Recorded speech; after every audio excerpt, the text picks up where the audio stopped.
my own particular way of doing things, ladies and gentlemen, in regard to this lecture, is to start with some concrete instances, some quotations, because I have always have had a feeling that the best and, in a sense, the most profound way of talking about abstract general subjects is, if possible, to do so in concrete terms, to try to find a biographical illustration of some kind which makes clear the nature of the generalized idea.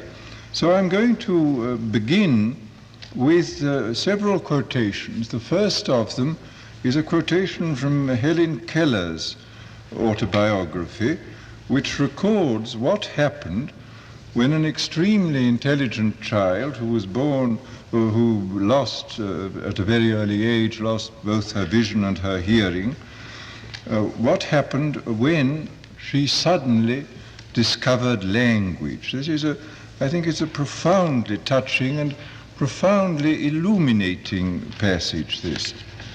It goes as follows. My teacher brought me my hat, and I knew we were going out into the warm sunshine. This thought, if a wordless sensation can be called a thought, made me leap and skip for joy. We walked down the path to the well house. Someone was pumping water, and my teacher placed my hand under the spout.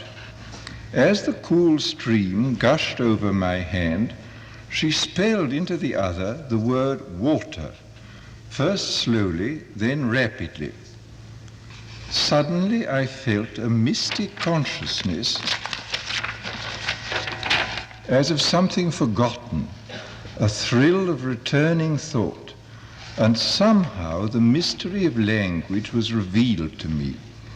I knew then that W-A-T-E-R meant the wonderful cool something that was flowing over my hand. That living word awakened my soul, gave it light, hope, joy, set it free. I left the well house eager to learn. Everything had a name, and each name gave birth to a new thought. As we returned to the house, every object which I touched seemed to quiver with life. That was because I saw everything with the strange new sight that had come to me. Well, this, I think, as I say, is a very touching and very revealing statement about the immeasurable importance of language to human beings.